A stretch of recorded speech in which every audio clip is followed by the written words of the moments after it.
तो देखें, हर काम के लिए एफर्ट है। मैं अक्सर मिसाल देता हूँ, यहाँ पे जो यंगस्टर्स जिम जाते हैं, एक्सरसाइज करते हैं, जिम जाके कितनी मेहनत है, करते हैं कि नहीं करते मेहनत? एंगल्स जब तक नहीं ठीक आपके एक्सरसाइज के, आपकी बॉडी नहीं बन सकती। एंगल्स ठीक करते हैं कि नहीं करते हैं? मेहनत है। माइंड मसल कनेक्शन लगाते हैं कि नहीं लगाते हैं? माइंड मसल कनेक्शन नहीं होगा, जितना मर्जी जिम जाते रहे, बॉडी नहीं बनेगी। तो वहाँ पे इतनी मेहनत है, माइंड मसल कनेक्शन भी है, एंगल भी ठीक करना पड़ता है, एक्सरसाइज भी बड़ी दबा के करनी पड़ती है। तो इसी तरह नमाज में है, जब तक नमाज में भी वो माइंड और स्पिरिचुअल कनेक्शन नहीं करेंगे, नमाज जो है आपको फ़ायदा नहीं देने वाली।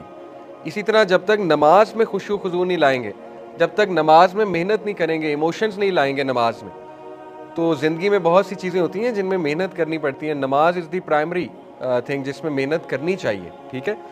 तो मेहनत करने के लिए इमोशंस को ज़रा उभारें अपनी नमाज में, इमोशंस को जगाएं। You are an emotional being, तो इन इमोशंस को बाहर लाया करें नमाज में, ठीक है। तो वन ऑफ द इमोशंस, वो कैसे लाए जा सकते हैं इमोशंस को बाहर? वन ऑफ द वेज कि अल्लाह का जो एट्रीब्यूट है अल-मुमिन, कि अब मैं उस ज़ात के सामने खड़ा हो चुका हूँ जिसने मसले हल करने हैं। किस बात की टेंशन है? काम ही उसने कराने, ठीक है। तो ये चीज़ आप जब मुसल्ले पे खड़ा हुआ करें तो फील किया करें उस अमन को, अल्लाह सुब्हानहू व तआला के वो जो अमन दे रहा है अल्लाह आपको, उसको फील किया करें, ठीक है। मुसल्ले पे खड़े होके चाहे 2-3 सेकंड खामोश रह के फील किया करें। नमाज इससे नहीं टूटती। सुभानक अल्लाहुम्मा व बिहम्दिका व तबारक अस्मुका, वो पढ़ के 5 सेकंड बेशक खामोश हो जाया करें और उस सिक्योरिटी को फील किया करें, मैं खड़ा कहाँ पे हुआ हूँ। मैं अभी आपको स्ट्रेस मैनेजमेंट एंड नमाज जब सिखाऊंगा इंशाल्लाह। स्ट्रेस मैनेजमेंट में एक टेक्निक होती है, उसको कहते हैं attention restoration therapy, ART, attention restoration therapy. उसमें क्या कराता है साइकोलॉजिस्ट आपको? उसमें आपको कहता है कि सबसे पहले रिलैक्स योर माइंड, खाली करो अपने माइंड को, खाली करो।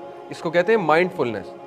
जब तक माइंड खाली नहीं करोगे, वो नेक्स्ट स्टेप पे नहीं ले जाता है। जब तक आप नमाज में माइंड खाली नहीं करेंगे, नमाज कोई फ़ायदा नहीं दे रही आपको।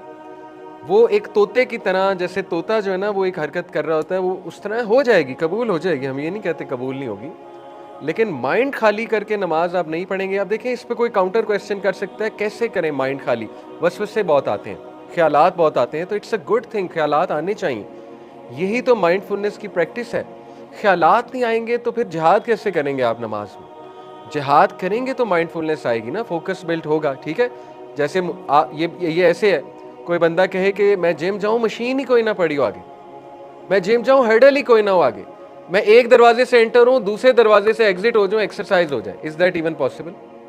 एक बंदा कहे मैंने क्रिकेटर बनना है, फुटबॉलर बनना है, कोई हर्डल नहीं होनी चाहिए, नथिंग, ट्रेनिंग भी नहीं होनी चाहिए, बस मैं जाऊं और दुनिया का बेस्ट फुटबॉलर बन जाऊं, is that even possible?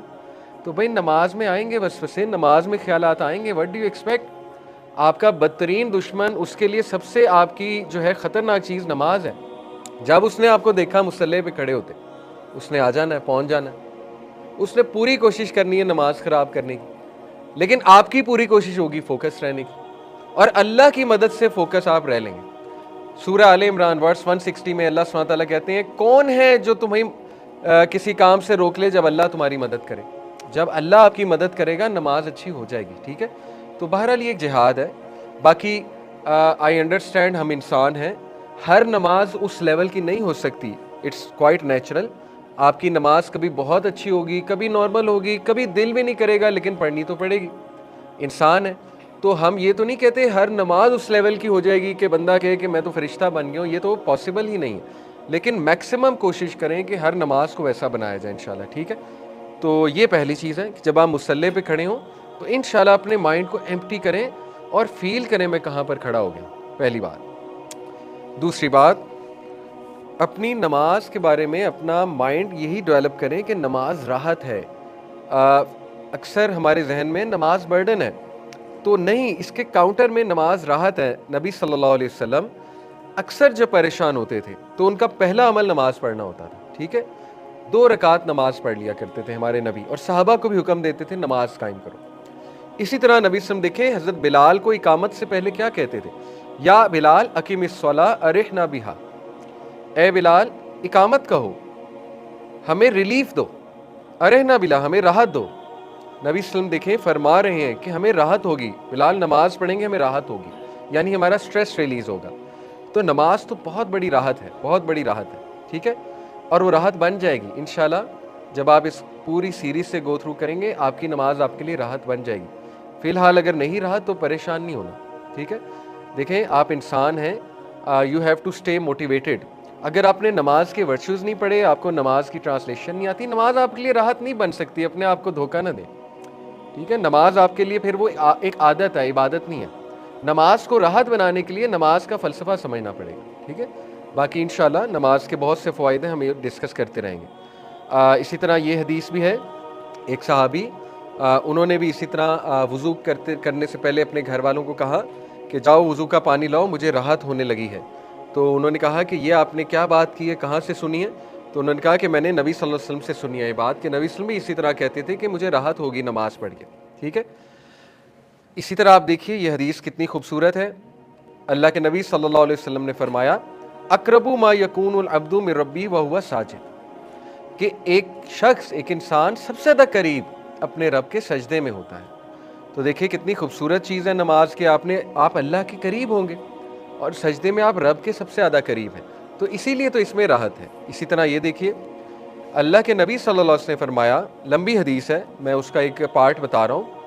Beloved to me in this world are women and perfume, yet the delight of my eyes is in prayer। एक फितरी बात की कि दुनिया की नेमतों में से जो नेमतें मुझे पसंद हैं उनमें औरतें हैं, ये तो औरतों की तारीफ़ है, ठीक है, और परफ्यूम है, लेकिन जो राहत है, मेरी आंखों की जो ठंडक है, वो नमाज में है, राइट। इसी तरह अगर हम नमाज के फ़लसफ़े की बात करें, नमाज पढ़नी क्यों चाहिए, तो नमाज का प्राइमरी मकसद है अल्लाह सुब्हानहू व तआला की याद को ताज़ा करना, क्योंकि अल्लाह सुब्हानहू व तआला ने खुद ही ये फरमा दिया। सूरह तहा में आयत नंबर 14 में अल्लाह सुब्हानहू व तआला ने मूसा अलैहिस्सलाम को कहा कि ए मूसा, इन्ननी अनल्लाह, बेशक मैं अल्लाह हूँ, ला इलाहा इल्ला अना फअबुदनी, मेरे अलावा कोई इलाह नहीं, मेरी इबादत करो, व अकीमिस्सलात लिज़िक्री, और नमाज कायम करो मेरे ज़िक्र को बुलंद करने के लिए। तो नमाज का प्राइमरी मकसद है ज़िक्र को बुलंद करना। आप इस मकसद से नमाज पढ़ेंगे, इंशाल्लाह राहत मिलेगी। इस मकसद से पढ़ेंगे कि मुझे कोई चीज़ मिल जाए, मेरी कोई दुआ कबूल हो जाए, हर्ज कोई नहीं, लेकिन ये प्राइमरी इंटेंशन ना बनाएं प्लीज़। इसको प्राइमरी इंटेंशन बनाएंगे और वो चीज़ मिली ना, फिर तो मुतनफ़र होंगे।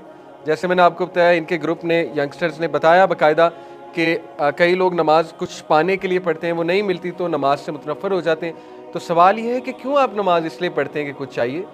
नमाज तो फ़र्ज़ है, और नमाज तो बेसिकली अल्लाह की याद दहानी है। नमाज से तो अल्लाह याद आना चाहिए, ठीक है, बजाय कि कोई चीज़ मिल जाए एक अलग बात है। तो वो कोई प्राइमरी मकसद नहीं है। प्राइमरी मकसद है अकीमिस्सलात लिज़िक्री, अल्लाह का जिक्र बुलंद करना। अगर नमाज पढ़ के अल्लाह याद आ गया, नमाज हो गई है, ठीक है। ये है नमाज कबूल होने का। अगर कोई पूछे नमाज की कबूलियत क्या है, अगर नमाज पढ़ के अल्लाह याद आ गया, at the end of the नमाज अल्लाह याद आ चुका है आपको, ठीक है, नमाज में आपको कुछ तज़किया हो गया, तो इंशाल्लाह नमाज कबूल है। इसी तरह अल्लाह सुब्हानहू व तआला ने खुद फरमा दिया, क़द अफ़लहल मुमिनून, कामयाब है मोमिनून, सूरह मोमिनून की आया, अल्लज़ीना हुम फ़ी सलातिहिम ख़ाशिऊन, वो कि जो अपनी नमाज में खशियत अपनाते हैं। तो बात असल में ये है कि अगर नमाज में खशियत अपनाना पॉसिबल ना होती तो फिर अल्लाह ताला ये फरमाते ना, और फिर हिसाब भी ना होता, ठीक है। तो नमाज में खशियत आपके कंट्रोल में है, साबित ही होगा। ये उस बात का जवाब है। कुछ लोग कहते हैं मुझे ख्यालात बहुत आते हैं, मेरी खशियत आती ही नहीं नमाज में, तो ये गलत बात है। अगर नमाज में अनकंट्रोलेबल थॉट्स हैं और खशियत नहीं आ रही, तो फिर सवाल ना होता आपसे क़यामत वाले दिन खशियत क्यों नहीं अपनाई। खशियत अपनाई जा सकती है और थॉट्स कंट्रोल किया जा सकता है, ओके। और थॉट्स आएंगे, मैंने आपको बताया, आपका टेस्ट है, और इसीलिए तो नमाज आपने अच्छी करनी है, थॉट्स को कंट्रोल करना है। उसी से तो माइंडफुलनेस की प्रैक्टिस होगी, उसी से तो मेडिटेशन की प्रैक्टिस होगी, उसी से तो फोकस आएगा, ठीक है। तो एक बात मैं क्लैरिफाई कर दूँ, नमाज में दो चीज़ें हैं, खुशू और खुजू। आपने अक्सर सुना ना, नमाज में खुशू और खुजू होना चाहिए। खुशू जो है ये अंदर की स्टेट को कहते हैं, दिल की स्टेट को। खुजू जो है ये फिज़िकल बाहर की स्टेट को है। दोनों इंपॉर्टेंट है। मिसाल के तौर पे एक बंदा बहुत खुशू से नमाज पढ़ रहा है, दिल में बहुत अल्लाह का डर है, मोहब्बत है, लेकिन फिज़िकली वो यूँ खड़ा हुआ है, मुँह उसका ऊपर है, अकड़ के खड़ा हुआ है, खुशू बहुत है लेकिन खुजू नहीं है, समझ रहे? खुशू बहुत है, खुजू नहीं है, सजदा ठीक से नहीं है। खुशू बहुत है, खुजू नहीं है, रुकू ठीक से नहीं है। रुकू जो है वो खाना पूरी है, बस यूं किया हुआ है और यूं, मतलब पूरा भी नहीं झुका हुआ और यूं है, ये रुकू है। हालांकि झुक सकते हैं, अच्छा खासा नौजवान है 6 फुट का, इतनी जल्दी कमर कैसे रह गई जवानी में, समझ से बाहर है, ठीक है। या तो किसी का जेन्युइन मसला है, पूरा नहीं झुका जा रहा है, वो एक अलग बात है, लेकिन अच्छे खासे नौजवान यूं झुक रहे होते हैं, क्या हो गया है, व्हाट्स रॉन्ग? हमारे यंगस्टर्स को, ठीक है? ये कैसे बन गए हम? यंगस्टर जो हैं वो तो ठीक है ना, अल इल्म और अल जिस्म, hit the gym, come on. तो रुकू अगर सही से नहीं है, रुकू में कमर इतनी सीधी होनी चाहिए कि अगर मैं आपकी कमर पे ग्लास रख दूं गिरे ना। ये है रुकू करने का तरीका, ठीक है? इसी तरह सजदे में अगर हाथ नीचे लग रहे हैं, खुजू नहीं है। नबी ने फरमाया कि कुत्ते की तरह सजदा, ये हदीस के अल्फाज हैं। कुत्ता जो है वो हाथ लगाता है। अब बहरहाल ये इसमें कुछ सवालात आएंगे औरतों और मर्दों के नमाज के तरीके में, वो फ़िकी डिस्कशन हम बाद में करेंगे इंशाल्लाह, ठीक है? तो नबी ने मना फरमाया है इस तरह से सजदा करने में। तो खुशू के साथ खुजू भी ज़रूरी है। नबी ने फरमाया बेहतरीन नमाज वो है जिसमें कंधे झुके हों। तो जो अकड़ के कंधे, ये कोई खुजू नहीं है। खुशू पे आपको कोई जज नहीं कर रहा। हो सकता है आपके दिल में खुशू बहुत हो, लेकिन खुजू भी होना चाहिए, ठीक है? ये है असल में, कंधे बहुत ज़्यादा सॉफ्ट हो। ये हदीस है, सॉफ्ट होने चाहिए कंधे बहुत। आप अल्लाह रब्बुल आलमीन के सामने खड़े हैं, ठीक है? और आपकी आइज़ ऊपर नहीं होनी चाहिए, आपकी आइज़ नीचे होनी चाहिए। नबी ने बाकायदा मूवमेंट्स बताई हैं। नबी ने फरमाया वैसे नमाज पढ़ो जैसे मैं पढ़ता हूँ। तो ये दो एक्सट्रीम्स हैं, ठीक है? मैं आपको बताऊँ, जैसे आजकल एक क्लिप बहुत वायरल है, हम कोई उनको मैं विलन नहीं बना रहा, अल्लाह उनको हिदायत भी दें, इंशाल्लाह नॉलेज भी दें। बीकन हाउस की जो एक है मैम, उनका आजकल क्लिप बहुत मशहूर हुआ नेल पॉलिश के हवाले से कि अल्लाह को इससे क्या, मैंने नेल पॉलिश लगाई या वज़ू हो जाता है इससे। तो देखिए, वो आई एम नॉट जजिंग हर, बस उन्होंने एक अपने मुताबिक एक बात कर दी। लेकिन बात असल में ये है कि फ़िक भी तो कोई चीज़ है ना। अल्लाह के नबी ने बाकायदा रूल्स एंड रेगुलेशंस बताए हुए हैं। इस तरह कोई कहे कि नहीं नहीं इन डिटेल्स में ना जाओ, ना रुकू कैसे करना चाहिए, सजदा कैसे करना चाहिए, खड़े कैसे होना चाहिए, भाई क्यों ना जाए? खुजू भी तो इंपॉर्टेंट है ना। नबी सल्लल्लाहु अलैहि वसल्लम ने बताया नमाज आपने कैसे पढ़नी है, आपने देखना कहाँ है खड़े होते हुए, ठीक है ना? सजदे की तरफ देखना है आपने। तो उसमें हम आएंगे इंशाल्लाह डिटेल में।